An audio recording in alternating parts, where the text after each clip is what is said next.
Usa ka aktibong miyembro sa New People's Army nga adunay kasong murder og top 1 most wanted sa PNP regional level ang dakpan sa CIDG Lanao del Norte sa operasyon sa Manolo Fortich, Bukidnon. Ani ang dugang detalye, exclusive.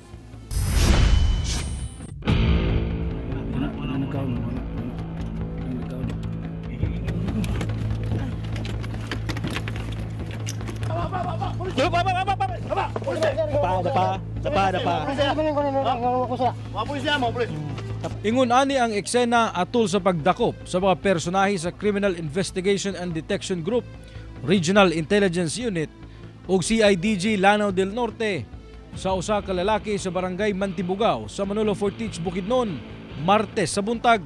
Ang target, usa ka alias Bilog, 38 anyos ug aktibong miyembro matod pa sa New People's Army Sub-Regional Committee 1 ubos sa North Central Mindanao Regional Command nga nagalihok sa Bukidnon ug Agusan del Sur. Siya sab ang top 1 most wanted sa kapulisan sa Region 10 alang sa kasong murder. Ang iyang kaso mang good for murder was way back 2015 dito sa Sugbong Pugon. Siya together with 6 others na sila alleged na gipusil na kapitan before. That was 2015.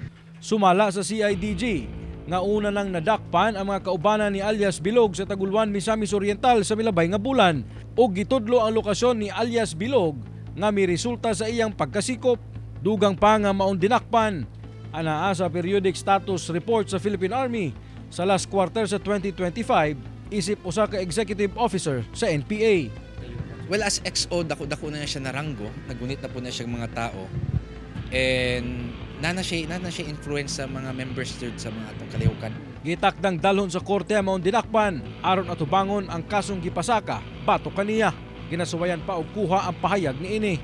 Kauban si Makoy Sempron, James Paulo Yap, 1 Mindanao.